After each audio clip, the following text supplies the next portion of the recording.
7 de la tarde, saludamos ya a Jesús Pérez, fundador de Criptoplaza. ¿Qué tal? Muy buenas tardes, ¿qué tal todo? Muy bien, asesor de Fondo Cripto en Luxemburgo. Hoy vamos a hablar del airdrop que fue ayer, además, sí. El de ZK.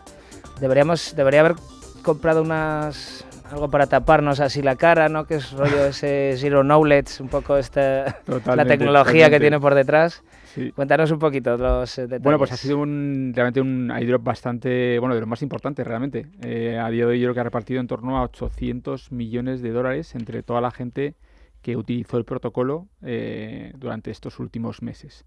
De hecho, bueno, realmente ha habido cosas interesantes porque, bueno, de hecho creo que había más de 200.000 carteras, 225.000 creo carteras a las que le has caído el airdrop. O sea, fíjate a veces la cantidad o la capacidad que tiene cripto de alguna manera de repartir este tipo de como si dijéramos acciones o tokens a un montón de gente. Yo creo que eso es... y bueno, pues la verdad es que también se ha repartido, por ejemplo, a gente muy activa en redes sociales. Ha habido un reparto, como si dijéramos, bastante interesante. Se ha quitado siempre a todos, ha intentado de alguna manera limitar a esa gente que hace un poco de bots o intentar limitar en lo posible. Crea 200 carteras, ¿no? Para llevárselo. 200 carteras para llevarse todos estos airdrops porque lo crean un poco de manera, como digamos, artificial. Pero bueno, yo creo que este tipo de cosas alimenta mucho al final que la gente utilice estos protocolos en estas etapas tan iniciales y luego, pues bueno, que crea una serie de fans del protocolo porque, bueno, al final son cantidades importantes. Mucha gente evidentemente vende porque son cantidades importantes, pero bueno, mucha gente se lo queda y yo creo que la suma al final suele ser positiva. Entonces, bueno, pues yo creo que es verdad que ha salido a una capitalización muy alta. Oye, nosotros ya en Criptoplaza lo comentábamos que bueno, capitalizaba casi como una de las mejores L2 y eso en este momento pues era descontar que le iba a ir muy bien durante el próximo tiempo, pero es verdad que parece que ZK es el futuro un poco de la escalabilidad de Ethereum. O sea que en este sentido sí que es un proyecto que viene con la tecnología que parece ser la tecnología que va a liderar un poco la escalabilidad en Ethereum. Mira, me he cogido un dato, como estuvimos hablando la semana pasada, creo que fue, sobre el market cap y el market cap completamente diluido. Me he cogido el dato, 935 millones de dólares de capitalización de mercado de este token y 5.300 millones de dólares totalmente diluido. Claro, aquí cuando sale como cifras... salen, primero, la cifra que vamos a ver en los market cap va a ser en esos 800 o 900 millones, que es básicamente lo que se acaba de, consigamos poner en circulación, pero tenemos que tener en cuenta que eso es un 17% de la empresa, que realmente cuando hablamos un poco de lo que capitaliza, realmente son esos 5 billions que sí que lo pone pues en tornos, pues eso, al nivel de Arbitrum, que Arbitrum, por ejemplo, tiene casi todos los tokens ya en circulación. Es verdad que aquí tener matices porque es posible que esos tokens, bueno, hay algunos que se entregan a inversores, al equipo, hay algunos que van de desarrollo y algunos que a lo mejor quizás se retribuyen a gente que tenga ya el token y vaya haciendo cosas. Entonces a lo mejor ahí te podrías diluir un poco menos en esa emisión. Pero evidentemente, bueno, pues es un token que ya capitaliza, o sea, mucho, lo cual implica que el potencial de revalorización, bueno, es más limitado, no es tan explosivo como si capitalizara menos, aunque es verdad que entra en una categoría que creo que va a tener mucho que decir, donde se está capturando mucho valor. Veíamos, por ejemplo, Base, que es una L2 también, facturando en torno a 10 millones, como si dijéramos, al mes. O sea que son proyectos que realmente tienen... Es verdad que ZK es mucho más eficiente y a veces los costes también son altos, no está facturando tanto.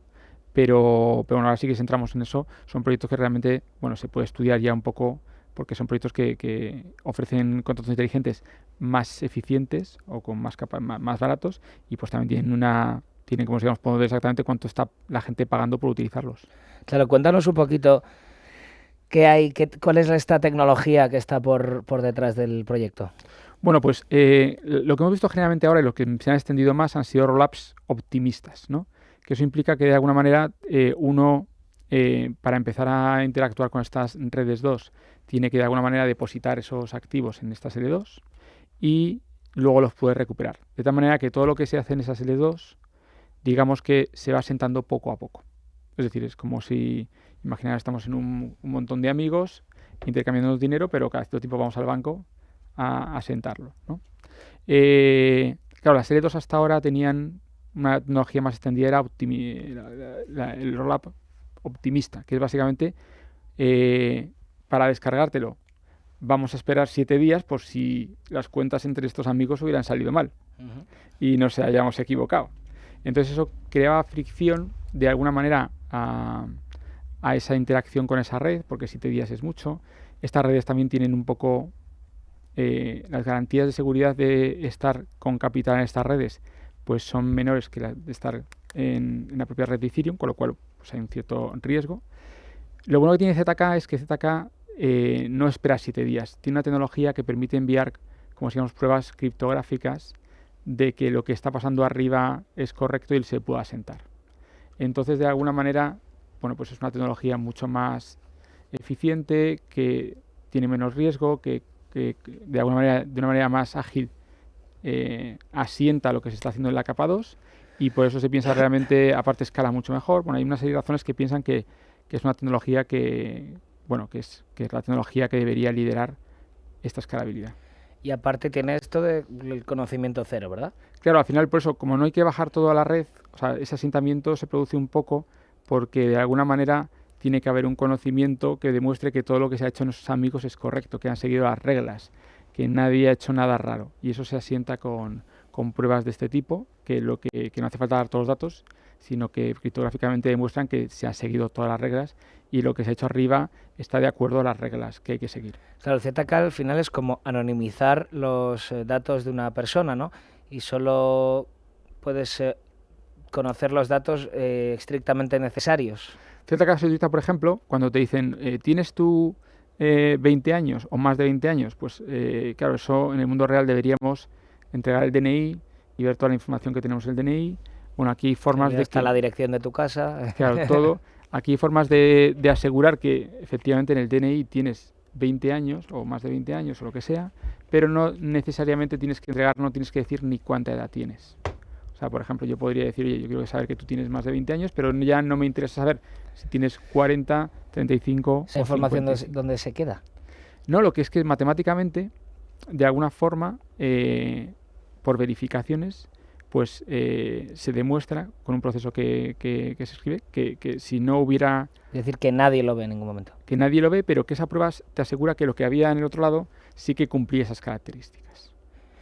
Entonces, bueno, pues esa es una tecnología muy eficiente porque te permite hacer un montón de cosas y te permite también que todo lo que está pasando arriba, piensa que lo que pasa en las L2 deberían cumplir las reglas de Ethereum, porque en parte son cosas compatibles. Entonces lo que tenemos que asegurar es que lo que se está haciendo arriba, cuando se asiente, sea válido.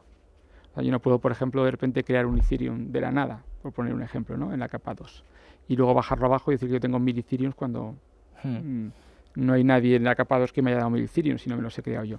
Entonces eso es lo que con estas pruebas pues se consigue hacer de forma eficiente y eso es lo que permite asentar un poco de forma más continua y esto evidentemente pues proporciona más garantías que esos 7 días y todo eso. ¿Ellos son los propios creadores de esta tecnología, del ZK? Bueno, ZK es una tecnología que se ha utilizado para muchas cosas. Hay varias redes a día de hoy utilizando ZK, no son los únicos. Hay, por ejemplo, Polygon está haciendo también otra, Starknet también. O sea, cuando vemos L2, pues vamos a ver que cada una de las de L2 tiene una categoría, un tipo de L2, ¿no? Con diferentes tipos de características. Y es verdad que las ZK eran más complicadas porque hacerlas compatibles y hacer todo esto era un desarrollo tecnológico mucho más complejo y bueno, pues hemos llegado al punto donde ya se ha conseguido, está funcionando y ZK Sync pues es una de esas L2 que de repente empieza. Tiene que todavía que seguir un proceso de descentralización por arriba porque todavía sigue habiendo cosas en eso de arriba que sigue estando controlado por una serie de variadores, por una serie de nodos que deberían también estar descentralizados, pero bueno, eso también vamos a ir viéndola dar pasos y desde luego consigue un poco lo que hemos dicho, que al final de alguna manera la estrategia de Ethereum ha sido siempre escalar un poco en base a L2, ¿no? Tener una L1 que sea para cosas que asienten, un poquito cara, es cierto, y lo que estamos viendo es una explosión de ecosistemas en torno a esto, con innovaciones importantes para asentar cada vez de forma mejor en la L2 y que el ecosistema de Ethereum de alguna manera escale mucho, ¿no? Luego habrá que ver un poquito cómo se relacionan un Arbitrum con una Z-Sync, porque también hay una cierta fragmentación, pero bueno, está construyendo un sistema con mucha actividad y donde, bueno, pues cada vez es más fácil lanzar L2 y Ethereum de alguna manera es como la red matriz final, la matriz final que asienta todo ese tipo de verdades y de activos. Me he ido así apuntando cosillas. ZK-Sync, que es una empresa, has hablado antes de descentralización. Bueno, es un proyecto ¿Cómo es la toma de decisiones? ¿Cómo es la gobernanza? Es un proyecto que empieza siempre, los proyectos en cripto pues empiezan siempre con un cierto liderazgo, no se puede votar. Claro, esto de las DAOs es interesante porque todas tienen el objetivo de centralizarse, pero es verdad que descentralizarse, perdón, pero esa descentralización tiene que conseguirse cuando ya todo el proyecto esté un poco más asentado y es cuando se ponen las garantías de que nadie o no hay actores que puedan de alguna manera tomar decisiones arbitrarias y tengamos una cierta confianza en lo que pasa en esa red. Si esa red hay 2 o 3 personas que tienen la capacidad de modificarla, pues estamos en Claro. modelos parecidos. Pero es verdad que ese camino no es fácil porque el proyecto tiene que ir rápido al principio, tiene que tomar decisiones ágiles y entonces eso tiene que ir poco a poco a una gobernanza que es el que tendría que tomar esas decisiones, eso ya en un estadio un poco más avanzado y en el futuro incluso a lo mejor que no haya casi que tomar decisiones porque todo esté, como si dijéramos, tan descentralizado que la gobernanza se minimice, ¿no? Que es un poco lo que ya evidentemente no... Porque bueno, también podríamos pensar que si hay gobernanza, pues la gente que tiene más peso en esa gobernanza pues está haciendo un poco... Pero bueno, cada vez... Por eso también se entrega un montón de tokens a un montón de gente.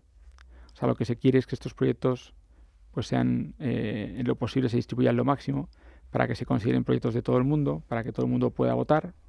Y yo creo que es un fenómeno que no pasa en los mercados.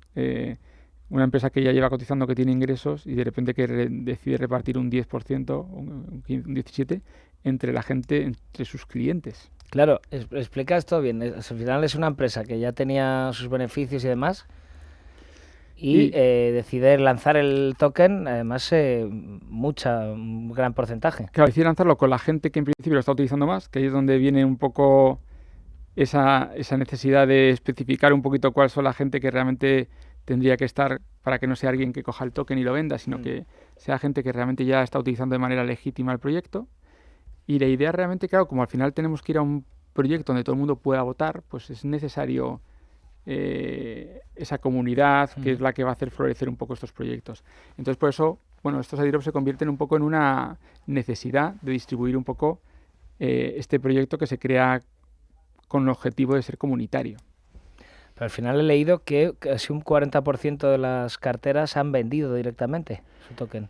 Claro, al final pasa una cosa y es que pues se hace bueno, es gente que también ha estado ayudando a probar el proyecto, pero se entrega a un montón de gente y hay gente pues que recibe ese dinero y lo necesita o que a lo mejor no quiere. Bueno, yo creo que de ahí al final se acabarán quedando un poco la gente que aparte de recibir el token pues quiere estar más involucrado y quiere participar un poco en esas votaciones y en esa decisión del proyecto. Pero ahora, claro, 225.000 personas, imagínate, hay mucha gente claro, que realmente, pues, incluso hay gente que se dedica a probarlo exclusivamente para recibir esta remuneración y también tiene su valor. El hecho de, porque en estos momentos los proyectos al principio son muy arriesgados. Tú dejas algo de capital y piensa que el proyecto está poco probado. Entonces también de alguna forma es una forma también de incentivar ese riesgo que también se corre cuando se prueban proyectos, que al principio también tienen esos fallos. Bueno, pues pues tienes que tener un incentivo para... Esto es como cuando aparece una nueva empresa o aparece alguien aquí que te invitan al principio al restaurante o te dan promociones, ¿no? Pues sería un poco la forma en la que... La estrategia de penetración. La forma en la que la gente conozca tu producto, ¿no? En un momento donde no es tan conocido. ¿Utilidad de este token? Bueno, pues vamos a verlo, porque vamos a ver un poquito todavía de alguna manera, fíjate, ahí se definen como ZK Nation, o sea que la utilidad será la gobernanza de todo este ecosistema, que tendrá que ver con desarrollos, que tendrá que ver con grants, por ejemplo, qué es lo que va a impulsar. A lo mejor pues decide impulsar proyectos de, yo qué sé, de ESG o proyectos de gaming o proyectos de... O sea, yo creo que aquí al final veremos un poco hasta dónde llega la gobernanza, pero en su final debería ser de alguna manera el que gestionará el capital del proyecto o los recursos del proyecto para definir un poquito dónde quiere llegar a hacer ZSync, qué cosas quiere impulsar y qué cosas no. Pero al final están, o sea, ¿están centrados en el conocimiento cero?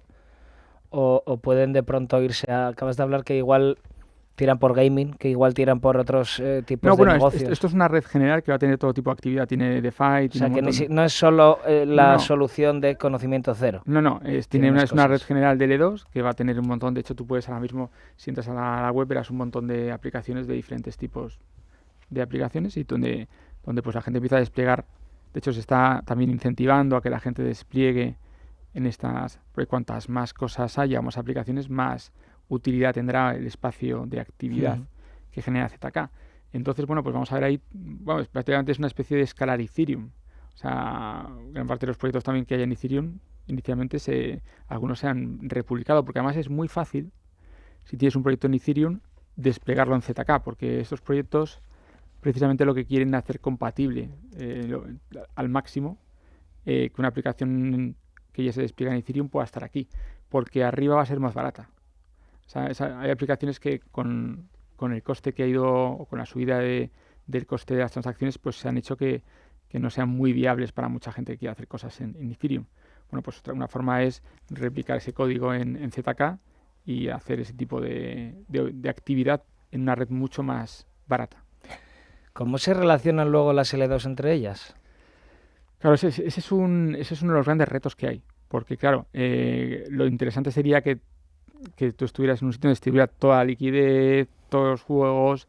Bueno, es verdad que no todas las redes tienen las mismas características y hay aplicaciones que pueden encajar mejor en una red que en otra. Pero yo creo que se está construyendo la idea es construir esos puentes entre una y otra que coordinen un poco esos ecosistemas para que el usuario final, al final, pues no sea consciente, como no somos conscientes en Internet, de que Claro, cuando qué servidor estás en usando. qué servidor pasa la información que te está llegando, Sí, si viene de un sitio o de otro. Eso debería ser el último caso, conseguirlo. Y yo creo que ahí es un reto. Hay proyectos como Solana que son monolíticos, pues no tienen que solucionar este reto. Tienen otro tipo de retos. Pero estos, claro, al estar fragmentados en capas 2, cada uno con su especialidad, pues tienen el reto de que deberían, para el usuario final, la experiencia ser como si dijéramos casi una sola red. Y eso pues es lo que se está trabajando ahora mucho. ¿Cuál es el futuro ahora para ZK Sync? Bueno, pues yo creo que tiene el potencial de poder liderar las L2 de ZK, que son la tecnología con más futuro.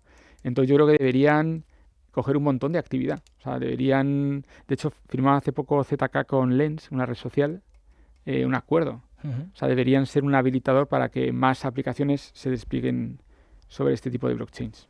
Claro, al final, facilitar eso, por ejemplo, en una red social descentralizada. Es fundamental para que las cosas sean muy baratas y todo esté online, on-chain. O sea, que yo creo que ahí es donde vamos a ver de alguna manera esa escalabilidad que tienen que dar. También tiene que pasar por una experiencia de usuario mejor. No solo es que tengan transacciones, sino que el wallet no sea difícil de poner. Hay más retos que la propia transaccionalidad, pero esta es una de ellas. Yo creo que aquí se ha habilitado ya un montón de transaccionalidad para estas redes. Para oponerse a proyectos como la identidad digital europea o este tipo de digitalización de la identidad, ¿crees que se harán cada vez más importantes los protocolos ZK?